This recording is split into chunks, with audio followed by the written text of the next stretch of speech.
Wow, July went by just like that. So what's new in the real estate market?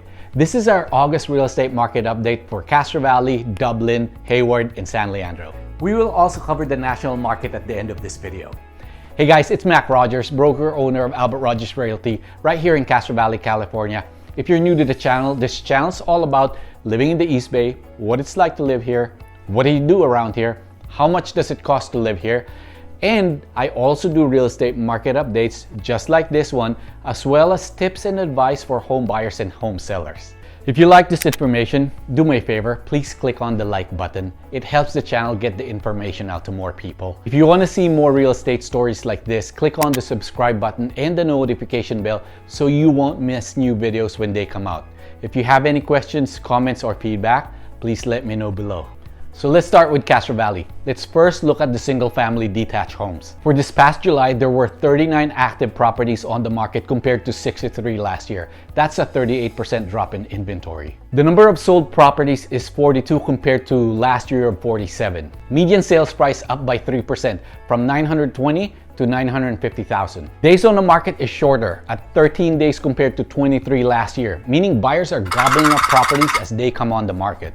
Let's move on to condos and townhomes. There were 14 properties sold in July compared to only 6 last year. Inventory about the same at 11 units compared to 14 last year. Median sales price, boy, a whopping 764,000 compared to 597 last year. That's 28% more than last year. Days on the market, it's taking a lot longer to sell condos and townhomes. It took approximately 50 days compared to only 10 days last year, which means if you will be selling a townhouse or a condo, be prepared for longer marketing times. Let's go to our neighbors in Dublin and see what's going on over there. Let's start with the single-family homes first. Inventory 28 days as of the last day of July compared to 54 last year. The number of properties sold is up slightly at 58 sold compared to 54 last year. Median sales price up by almost 7% from 1,065,000 to 1.1. Days on the market cut in half. Last year it was taking 30 days for a property to go into contract. This year only 14 days. Let's look at condos and townhomes. Inventory down from 53 to 30 units. The number of homes sold is up 71%. Last year, 24 units. This July, there were 41. Median sales price slightly down by 2% from 680 to 665,000. Now let's go to Hayward. Inventory way down. Last year, there were 137 units for sale. Last month, only 52.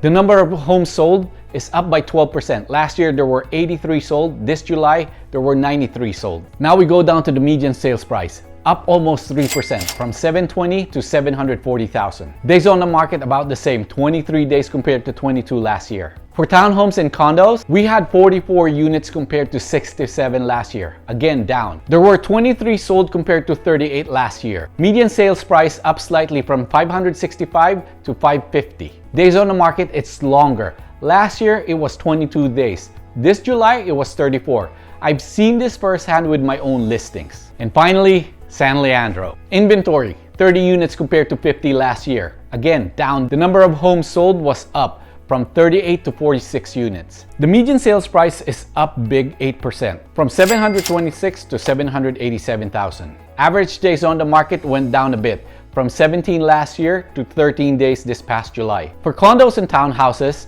the inventory was way down as well, from 43 to 27 units. The number of sold homes down, only 10 compared to 17 last year. Median sales price also down by 4%, from 465,000 to 444. Days on the market up slightly from 21 days to 24 days this past July. For the second quarter of this year, U.S. home ownership soared to its 12-year high.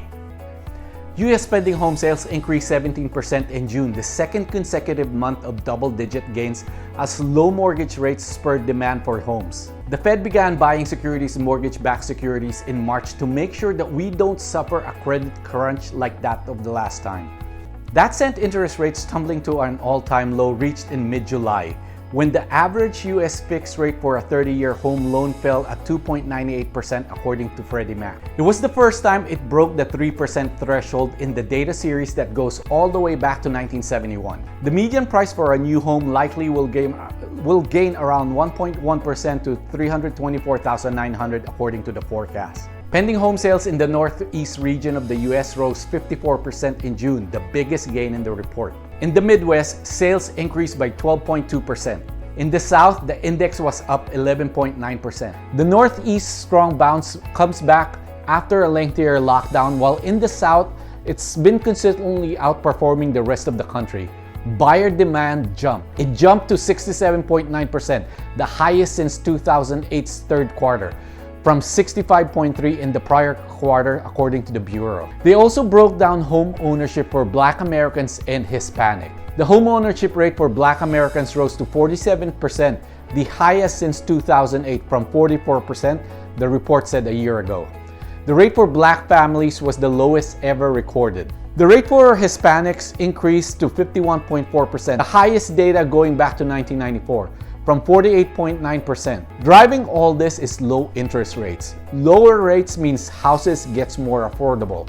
As I mentioned earlier, the average US rate for the 30-year fixed mortgage fell to an all-time low of 2.98% in mid-July, breaking the 3% threshold for the first time according to Freddie Mac. Last week, it was 3.01% compared with 3.75% the same week a year earlier. Even with this increase in home ownership, experts are not expecting the home ownership rate to be at the level last seen before the widespread foreclosures that followed the 2008 financial crisis. So, what does this all mean? First of all, you don't just get this month and start making conclusions.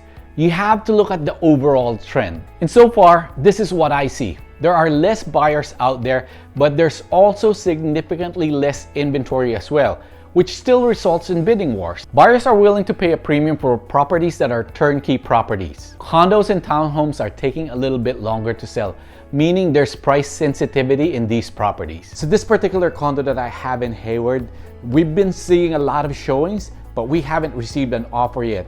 And it's the same thing with the other properties on the market. As a matter of fact, I also have other buyers or sellers, that are waiting for these other properties to go pending so we can put their property on the market as well. Now, the one thing that I've been hearing from a lot of people is that there's an exodus of people from the city, like San Francisco and basically in major urban areas. Well, yes, we are seeing that happen right now. It's not at critical mass yet, meaning that it's not really affecting anything. But you do see it because I've had a couple of clients that have already moved to Austin, Texas and Portland, Oregon, because they are allowed to work anywhere. So we don't know yet what this will, how this will affect the overall market. I doubt that it's going to be a mass exodus wherein, it's actually going to affect a lot of the home prices. If you want to know more about your market, your city, or your neighborhood, please comment below and I will put that together for you, as long as it's in the East Bay.